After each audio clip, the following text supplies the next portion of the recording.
Is Grupo Arriesgado Grupo con cuidado now? What do you mean? So, the main singer, and I would say the reason Grupo Arriesgado blew up was because of El Panther Beliko, right? The one that was the main singer.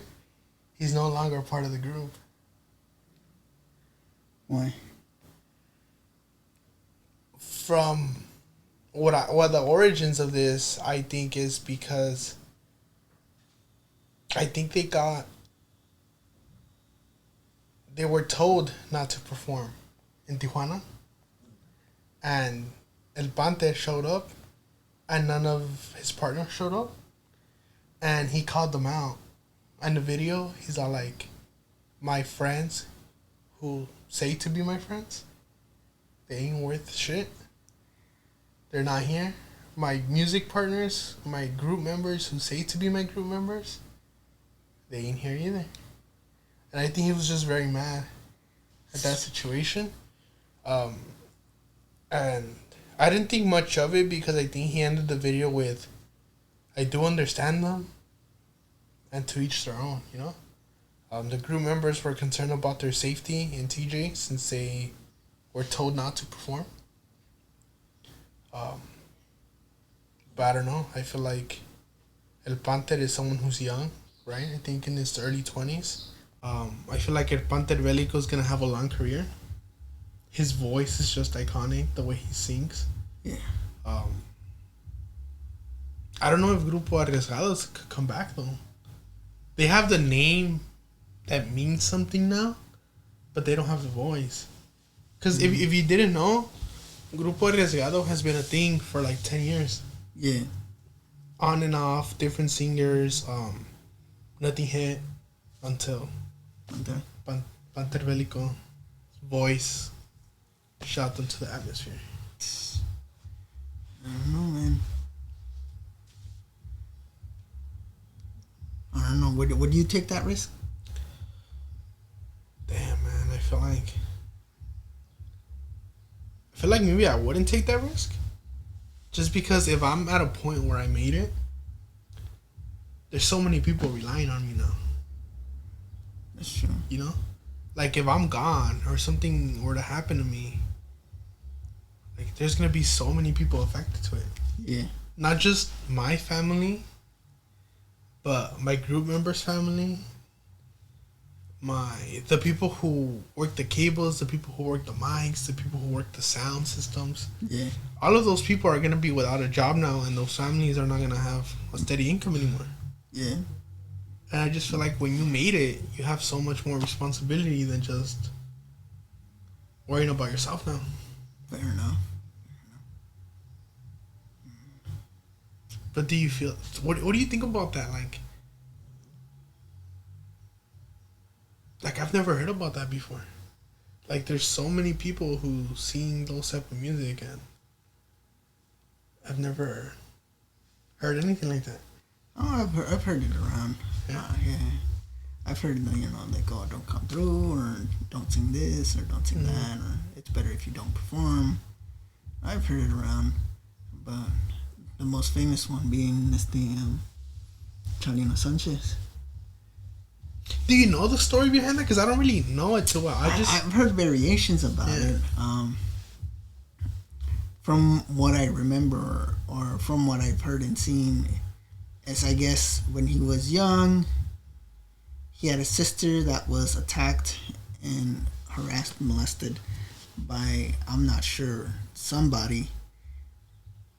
And Chalino Sanchez found out about it, and he unalived this person. But I guess the person was connected somehow to, I'm not sure, and he fled, right? And so when he finally started his career, he came back to that same town or whatever, and he was told, don't sing, just leave or whatever. And then he's like, fuck it. He got that famous note, and he's like, where it said, like, don't sing or whatever, or I forgot what it was said. And he kept going, and then after that night, It. I mean, that's from what I heard. Because correct me if I'm wrong, but is Chalino Sanchez one of those artists that blew up more after his death? Probably. Because my dad told me this story where he was, where I think he went to Mexico one time. Like, this is before getting married and stuff, but he went to Mexico, and one of his friends who was younger than him, but from Mexico, went up to him and was like, "Hey man, Chalino Sanchez is very famous over there, huh? Have you managed to go see him? Like he's blowing up, right?" My dad's all like, "Oh, he died already. He's dead. Like you don't know?" And he's all like, "What? He's dead? Like I'm hearing him all over the radio. Like I think he was just like blowing up. Like I thought his career was just starting." Oh, I think So that makes me think like maybe he can have the security, you know, the connections, maybe. Yeah. I don't know, man. Cause it's wild, man. But I feel like sometimes it's hard. Cause I will sometimes want to picture. Cause I know I come from listening to like corridos. I come from listening to rap, and I know the origins of rap are very like you gotta tell your story, where you're from, this and that. You can't really be out here like singing something that you're not. But you know nowadays there's a lot of people singing songs about stuff that they're not. You know. Yeah. And I'm like, okay, maybe it's time to separate the artist from the art. Just how we do actors. Sometimes I feel like that. Because actors are very safe when it comes to that. Like, because you're portraying someone or something that's detached from who you are as a person. So, should that be also done in the music industry? That'd be hard because... I don't know. I think that'd be hard because you're about it, you know. I think it's different for actors and stuff because, like, for music, you're about it. You write your own stuff, you know. And if you don't, well, then you have a ghostwriter. Yeah, some people have. You have to lean in. I mean, also in like I don't know how much it is in the U.S. because I know in the Mexican culture, there's a lot of famous writers, and they pitch their stuff, or sometimes the famous singers are like, I want a song from him, so it's not like they wrote it or nothing. They want a song from this person, or sometimes they're like, because there's like many songs that have been given to like Gerardo Ortiz, Grupo Firme, yeah, you know, that are these famous writers who just be giving away songs, or like of not giving away for free, right, but like giving songs and rights to this music. Yeah.